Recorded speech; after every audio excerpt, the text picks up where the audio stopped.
Hello friends, here I am Akshay Gupta and welcome to let's crack it. तो maths pedagogy की practice series में हम लोग की आज क्लास सेकंड है, जिसमें वापस से हम लोग 10 क्वेश्चंस लेकर चलने वाले हैं। तो देखते हैं उन क्वेश्चंस को। ये क्वेश्चंस बहुत इंपॉर्टेंट हैं आपके C TET, U TET, DSSB, KVS, NVS, Uttarakhand का जो लेक्चरर का एग्ज़ाम है, सबके लिए। तो देखते हैं क्वेश्चंस को। अगर आप वीडियो को पहली बार देख रहे हो या चैनल पर पहली बार विजिट कर रहे हो तो वीडियो को लाइक करके शेयर करना ना भूलें और साथ ही साथ चैनल को सब्सक्राइब करके बेल आइकन को प्रेस करना भी ना भूलें। ओके, चलते हैं क्वेश्चंस की तरफ। पहला क्वेश्चन है, some students of your class are repeatedly not able to do well in mathematics examination and tests as a teacher you would. तो भाई कुछ बच्चे हैं आपकी क्लास में जो अच्छा परफॉर्म नहीं कर रहे हैं एग्ज़ाम्स में और टेस्ट में, तो एक टीचर होने से आपकी रिस्पॉन्सिबिलिटी क्या बन जाती है?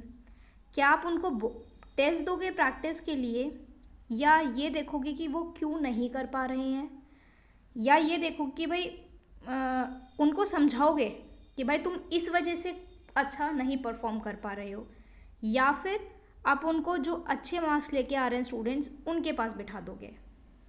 तो मेरे हिसाब से आप उनको समझोगे कि वो क्यों नहीं कर पा रहे हैं और कैसे हम उनको ट्रीट कर सकते हैं, उनकी रेमेडीज़ क्या क्या हो सकती हैं। तो इसका ऑप्शन नंबर 3 जो होता है वो ठीक हो जाता है कि diagnose the causes and take steps for remediation. Okay, चलते हैं आगे। एक मिनट, देखिए नेक्स्ट है, in an inclusive mathematics classroom, एक इंक्लूसिव मैथमेटिक्स क्लासरूम है, what would be your strategy for addressing the needs if visually challenge learners are there. कहने का मतलब क्या हुआ? पहली बात तो इंक्लूसिव मैथमेटिक्स क्लासरूम क्या हुई? वो क्लासरूम जहाँ पर इंटेलिजेंट स्टूडेंट्स भी हैं, थोड़े वीक भी हैं, या थोड़े वो स्टूडेंट्स भी हैं जिनको थोड़ा सा देखने में प्रॉब्लम हो या सुनने में प्रॉब्लम हो, कुछ ऐसे चैलेंज्ड अगर लर्नर्स हैं आपकी क्लास में, तो आपकी क्या स्ट्रैटेजी होगी? भाई क्वेश्चन था कि जो जिनको देखने में थोड़ी सी दिक्कत हो रही है, तो क्या आप उनको एक स्पेशल एजुकेटर के पास भेजोगे, या आप उनके लिए टीचिंग लर्निंग मेथड्स में चेंज करोगे, कुछ अनदर उसको बोलोगे कि भाई आपके बस की नहीं है मैथ्स तो आप कोई और सब्जेक्ट ले लो, या फिर आप उनको हाई स्कोरर के साथ बिठाओगे मैथ्स में? तो मेरे हिसाब से आप सेकेंड ऑप्शन करोगे कि आप उनके लिए एक अलग से टीचिंग लर्निंग मेथड लेके आओगे और असेसमेंट मेथड्स। बिकॉज इंक्लूसिव का मतलब ही ये होता है कि हमें सब बच्चों को एक साथ बैठकर पढ़ाना है, पूरी क्लास एक साथ होगी। ओके, चलते हैं आगे। थर्ड क्वेश्चन है, नीता एक क्लास 7th की मैथ्स टीचर है, assigns a lot of survey based projects. तो उन्होंने बच्चों को बहुत सारा सर्वे बेस्ड प्रोजेक्ट दे दिया मैथ्स की क्लासरूम का। ये क्यों दी? तो देखो भाई, सबसे पहले एक ऑप्शन है to promote problem solving skills. बिल्कुल सही बात है कि हमें बच्चों में ये देखना चाहिए कि बच्चे की कोई प्रॉब्लम आई है तो उसको किस हिसाब से एक स्टूडेंट सॉल्व कर पा रहा है, क्योंकि इंडिविजुअल डिफरेंसेस होते हैं, हर बच्चा अपने हिसाब से सोचता है। तो प्रमोट करना प्रॉब्लम सॉल्विंग की स्किल्स को। उसके बाद आप वैसे यहाँ पर ऑप्शंस में देखो, ए सब में है ना, तो ए तो होगा ही होगा। बात करते हैं बी पर, to give an opportunity to students to collect authentic data. बिल्कुल सही बात है, बच्चों को अपॉर्चुनिटी देना कि वो ऑथेंटिक डाटा मतलब बिल्कुल सही डाटा कलेक्ट कर सकें, तो बी ऑप्शन भी ठीक हो जाता है। तो अब देखते हैं ए बी किस किस में आ रहा है। ए बी फर्स्ट में आ रहा है, सेकंड में आ रहा है, थर्ड में नहीं आ रहा, थर्ड ऑप्शन मेरा नहीं होगा। ठीक है, अब यहाँ पर जाओ, अब सी या डी में से एक होगा। To break the monotony of classroom, नहीं, मोनोटोनी से तो कोई हमारा लेना देना नहीं है, तो ये तो नहीं होगा, मतलब सेकेंड ऑप्शन कट गया।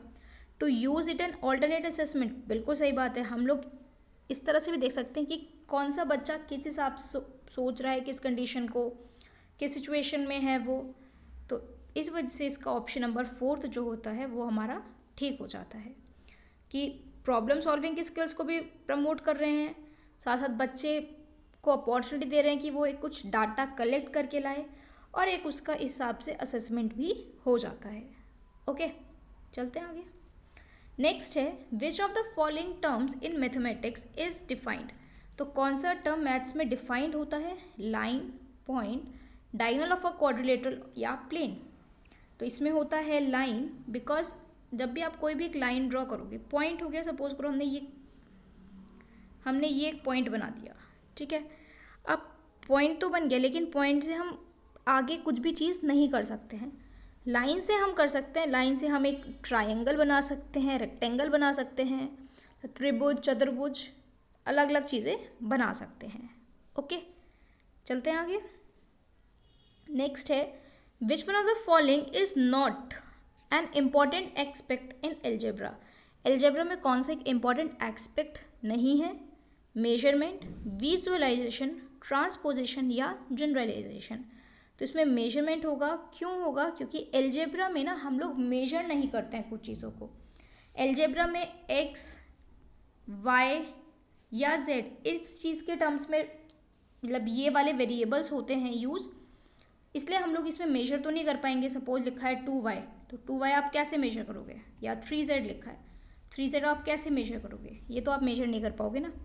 इस वजह से ये एक इम्पॉर्टेंट एस्पेक्ट नहीं है। ओके, चलते हैं आगे। नेक्स्ट है a good mathematics text book contain a lot of. एक अच्छी मैथमेटिक्स की जो टेक्स्ट बुक है उसमें क्या होगा? बहुत सारे प्रैक्टिस के लिए क्वेश्चंस होंगे एक्सप्लोर करने के लिए, एग्जाम्पल्स होंगे या थ्योरम्स, प्रूफ्स होंगे।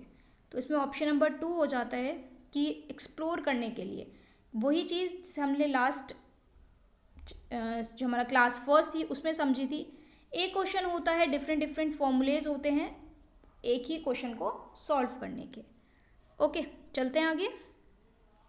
नेक्स्ट है which one of the following is not, is not को बड़ा अच्छे से ध्यान देना, a contributing factor responsible for mathematics anxiety. तो कौन सा एक कॉन्ट्रीब्यूटिंग फैक्टर नहीं है मैथमेटिक्स को जानने के लिए? Gender, nature of the subject, examination system या curriculum. Option number A gender हो जाता है। क्यों होता है? क्योंकि हम अब ऐसा नहीं बोल सकते कि एक लड़की मैथ्स में कमज़ोर है, बिकॉज अगर मैं अपनी बात करूँ तो मैं भी एक मैथ्स से एमएससी हूँ, पोस्ट ग्रेजुएशन मेरी भी मैथ्स से हो रखी है।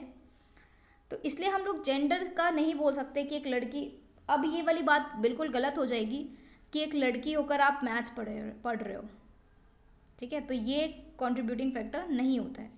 नेचर ऑफ द सब्जेक्ट बिल्कुल होता है, क्योंकि हमें सब्जेक्ट को समझना है। एग्जामिनेशन सिस्टम, एग्ज़ाम सब चीज़ के होते हैं, और करिकुलम, हर चीज़ का एक करिकुलम होता है।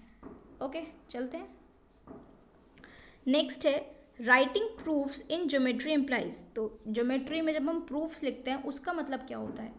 आर्ग्यूमेंट या जस्टिफिकेशन ऑफ स्टेटमेंट, एक ज्योमेट्रिकल प्रॉब्लम को डिस्क्रिप्शन देना, एक फिगर को समझाना कि कैसे कैसे हमने एक फिगर बनाई है, या 2 column table of exams and deductions. तो पहले ये वाली बात तो होती ही नहीं है, बिकॉज ये तो हमारी एल्जेब्रा में आती है, एग्जाम्स और डिडक्शंस। तो डी ऑप्शन तो पहले ही कट गया। फिगर ड्रॉ करना प्रूफ नहीं बताता। एक ज्योमेट्रिकल प्रॉब्लम का डिस्क्रिप्शन ये भी नहीं बताता, क्योंकि हमें डिस्क्राइब ढूंढना करनी है, हमें ये बताना है कि प्रूफ कैसे हुई है वो थ्योरम। तो इसमें ऑप्शन नंबर ए ही बचता है, जो है आर्ग्यूमेंट या जस्टिफिकेशन ऑफ स्टेटमेंट्स। ओके, चलते हैं आगे। लास्ट क्वेश्चन कहता है using technology based games involving factorisation of numbers, formation of new shapes by joining 2D shape etcetera. तो भाई टेक्नोलॉजी बेस्ड गेम्स को हम यूज़ कर रहे हैं, जिसमें हम इन्वॉल्व करते हैं नंबर को फैक्टराइज करना, नई नई शेप्स बनाना, 2D शेप्स को जोड़ना, 3D शेप्स को जोड़ना। उससे क्या होगा स्टूडेंट के दिमाग पर, या एक बच्चे के दिमाग पर, एक टीचर के दिमाग पर? enhancing students' ability to understand the concepts better as they are able to explore, observe and infer at their own pace। बिल्कुल सही बात है, क्योंकि बच्चे ही सब चीज़ें बनाएगा तो बच्चों की ही एबिलिटी इम्प्रूव होगी, या वो समझेंगे कैसे हम लोग कॉन्सेप्ट्स को बेटर बना सकते हैं, हम उनको एक्सप्लोर कर सकते हैं, एक ही चीज़ को हम ऑब्जर्व कर सकते हैं कि अगर सपोज करो ये एक रेक्टेंगल है, इस रेक्टेंगल की कुछ लेंथ दी होगी, कुछ ब्रेथ दी होगी, इस रेक्टेंगल से हम लोग डिफरेंट डिफरेंट चीज़ें बना सकते हैं। लाइक हम एक रोम्बस बना सकते हैं, क्वाड्रिलेटरल बना सकते हैं, पैरेललोग्राम बना सकते हैं। तो एक ही रेक्टेंगल से हमने कितनी सारी चीज़ें बना दी। टीचर्स की हेल्प तो हमें करनी ही नहीं है, क्योंकि हमारे पास क्या होता है, चाइल्ड सेंटर्ड एजुकेशन है। तो जहाँ पर भी जहाँ पर भी ये हुआ कि टीचर की हेल्प करनी है, वो ऑप्शन तो पहले ही कर जाएंगे। तो इसीलिए 2 और 3 ऑप्शन तो हमारे पहले ही डिटेक्ट हो गए। लास्ट ऑप्शन है enhances students numeracy skills and computational skills. ये भी नहीं होगा, क्योंकि हमें भाई ज्वाइन करनी है 2D शेप्स को, नंबर्स का फैक्टराइजेशन करना है। तो आप इसमें न्यूमेरिसी स्किल्स नहीं एनहांस करोगे। मतलब न्यूमेरिसी स्किल्स का मतलब यहाँ पर ये हुआ कि कैसे हमें एडिशन करना है, कैसे हमें नंबर्स के साथ खेलना है मेनली। इसमें केवल ऑप्शन नंबर ए ही बचता है कि बच्चे को एनहांस करना, उसकी एबिलिटी को एनहांस करना, कि वो कॉन्सेप्ट को समझ पाए ज़्यादा से ज़्यादा और बेहतर तरीके से। ओके, चलते हैं आगे। सो थैंक यू गाइज, यहीं तक थी वीडियो। आप आज की वीडियो पसंद आई हो तो वीडियो को लाइक करके शेयर करना ना भूलें। Thank you guys, keep supporting.